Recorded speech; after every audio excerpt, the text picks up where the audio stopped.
मित्रों, आज का विषय है आत्म तत्व का वर्णन।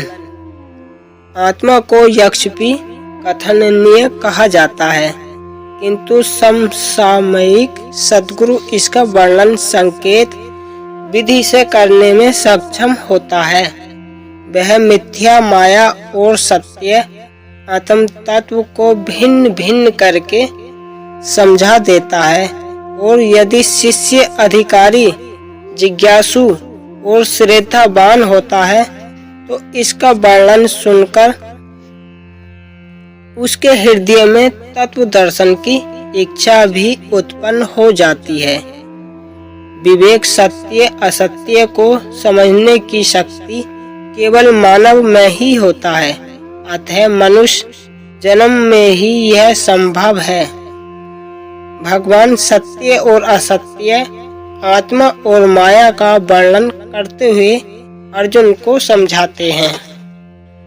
नास्तो विद्यते भावो न भावो विद्यते सतः उपयोऽपि दृष्टोऽन्तः स्वतंयोजन दर्शभिः। काव्यानुवाद: मिथ्या माया सत्य न होवे, सत्य वस्तु सत्ता नहीं खोवे।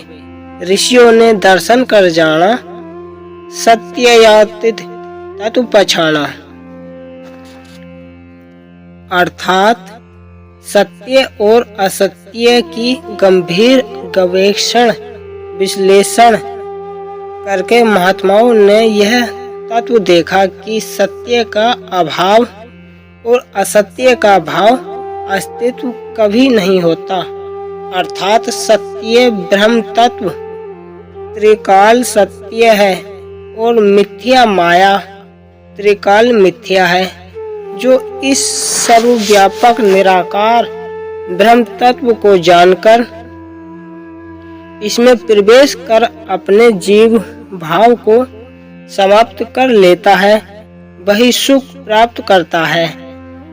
तभी कहा गया है कि युगजत्रेव सदात्मान योगी विगल कल्पमेषण सुखेन ब्रह्म संसर्मत्य सुख प्रेत। काव्यानुवाद: निज निर्मल मन प्रभु न जोड़े, जग माया से नाता तोड़े, सुख से परम पदार्थ पाए, परमानंद अनुभव में आए। अर्थात अपने आप को सदा परमात्मा में लगाते हुए निष्पाप योगी महापुरुष को सुख पूर्वक ब्रह्म स्वरूप सुख अथवा आत्मिक आनंद की प्राप्ति हो जाती है। ऐसे योगी महात्मा संसार को किस दृष्टि से देखते हैं, यह आगे बताते हैं। सर्वभूतात्मानमान सर्वभूतानि चास्मनि इक्षिते योग मुक्तात्मा सर्वत्र समदर्शन। काव्यानुवाद: सब भूतों में अतम देखे, अतम में सब दृष्टि देखे। योग युक्त की दृष्टि ऐसी, सम दृष्टि जल भूमि जैसी। अर्थात सर्वव्यापी अनंत चेतन निराकार ब्रह्म में समभाव से एक तत्व को प्राप्त हुआ ज्ञानी महात्मा आत्मा को सब में स्थित और सबको आत्मा में देखता है। ऐसा कहने का फल आगे बताते हैं। यो म पश्यति सर्वत्र सर्व च मयि पश्यति तस्याह न प्रणश्यामि स च मेन प्रणश्यति। काव्यानुवाद: मुझको सब में जो स्थित देखे, सबको मुझ में कल्पित पेखे, उसके हूँ मैं सम्मुख ताता, वह भी मुझको नहीं भुलाता।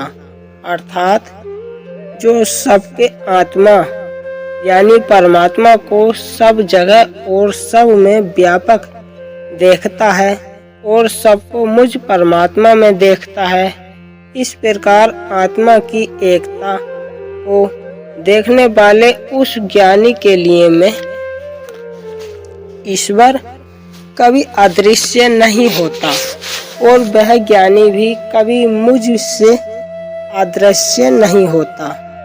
जैसे पानी सब लहरों में स्थित है और सब लहरें पानी में कल्पित हैं, इसी प्रकार ज्ञानी निराकार ब्रह्म को सब में स्थित तथा सबको ब्रह्म में कल्पित देखता है। उसकी दृष्टि में सब आत्म स्वरूप ही हैं। आगे बताते हैं, सर्वभूतस्य योमा भजत्यमास्तित सर्वथा वर्तमानोऽस्मि स योनि मयि वर्तते। काव्यानुवाद। सब भूतों में मैं ही अकेला, जो देखे ज्ञानी अलबेला, सबसे यथा योग्य वर्तारा, मुझ में सब जाने विस्तारा। अर्थात वह महापुरुष संपूर्ण प्राणियों में स्थित मेरे साथ एक होकर मेरा यानी प्रभु का भजन करता है, इसलिए वह सबके साथ यथोचित बर्ताव करता हुआ भी नित्य निरंतर मेरे में ही स्थित रहता है। 9 प्रकृतियां इस 10वें ब्रह्म को ढक लेती हैं, अतः सद्गुरु 9 द्वारों को हटाकर इस 10वें द्वार निराकार तत्व का दर्शन करा देता है। अब प्रश्न उठता है कि इन 9 प्रकृतियों 9 द्वारों का कारण कौन है? इसका उत्तर आगे देते हैं। एत घोनिति भूतानि सर्वाणि धराय अहम कृतस्य जगत प्रभव प्रलयस्यथा। काव्यानुवाद। जड़ चेतन माया जगधारा, इन दोनों का सकल पसारा। मैं उत्पन्न और प्रलय रूपा कारण मूल सकल सृष्टि का, अर्थात मैं निराकार ब्रह्म ही सारी सृष्टि का मूल कारण हूँ, क्योंकि संसार मेरे से ही उत्पन्न होता है और मेरे में ही लीन हो जाता है। जैसे असंख्य लहरें, बुलबुले, हिमखंड आदि जल से ही उत्पन्न होते हैं और जल में ही विलीन होते रहते हैं। मथः परतत्र न्यान्याक्ति विगचदस्ति धनंजय मयि सर्वनिति प्रोतः सूत्रे मणिगणाते एवं। काव्यानुवाद।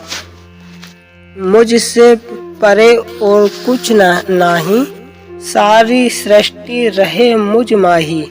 सूत प्रसूत सूत्र में जैसे, पिरे हुए सब मुझ में ऐसे। अर्थात मेरे ईश्वर के अलावा दूसरा कोई भी इस संसार का कारण नहीं है।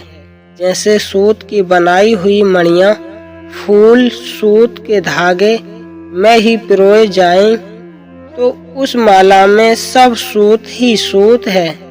ऐसे ही सब संसार में मैं हूँ, यानी यह संसार मेरे द्वारा मुझसे ही बना हुआ, मेरे में ही पिरोया हुआ है। ये चेव सात्विकता भावा राजसास्तामस्ता से ये मते एवेति तानव्यधि न तत्व तेषु ते मयि। काव्यानुवाद। त्रिगुण माया का परछावा, सतरज तम के जितने भावा, मुझसे सारे सब नहीं तुझ में, और पार्थ में भी नहीं उनमें। और तो क्या कहूँ, जितने भी सात्विक, राजस और तामस भाव हैं, वह सब मेरे यानी ईश्वर से ही होते हैं, ऐसा समझ। परंतु फिर भी मैं उनमें और वे मेरे में नहीं, यानी मैं उनसे सार्थवा, अतीत और निर्लिप्त हूँ। जैसे जल से भरे अनेक घड़ों में सूर्य का प्रतिबिंब अनेक होकर प्रकाश दे रहा हो, फिर भी न सूर्य घड़ों में है और न ही सजल घड़े सूर्य में है। सूर्य तो एक अतीत और निर्लिप है। इसी प्रकार निराकार ब्रह्म है। यहाँ तक भगवान श्री कृष्ण यानी सद्गुरु ने अपने शिष्य अर्जुन के समझ निराकार ब्रह्म का केवल वर्णन किया है, दर्शन नहीं कराया है, क्योंकि जिज्ञासु अर्जुन ने अभी तक तत्व दर्शन की इच्छा प्रकट नहीं की है। अर्जुन ने आत्म तत्व की प्रार्थना अध्याय 11 के श्लोक 4 में की है। तत्पश्चात भगवान ने अपने अविनाशी विराट निराकार रूप का दर्शन कराया है। कई इसे विश्व रूप का दर्शन कहते हैं, किंतु यह उचित नहीं, क्योंकि अर्जुन को भगवान ने विश्व का नहीं बल्कि अपने अविनाशी निराकार रूप का दर्शन कराया था। और उसे देखकर अर्जुन ने भी कहा था कि मैं सारे विश्व को आपके अंदर देख रहा हूँ। तो उम्मीद करता हूँ ये वीडियो आपको अच्छी लगी होगी।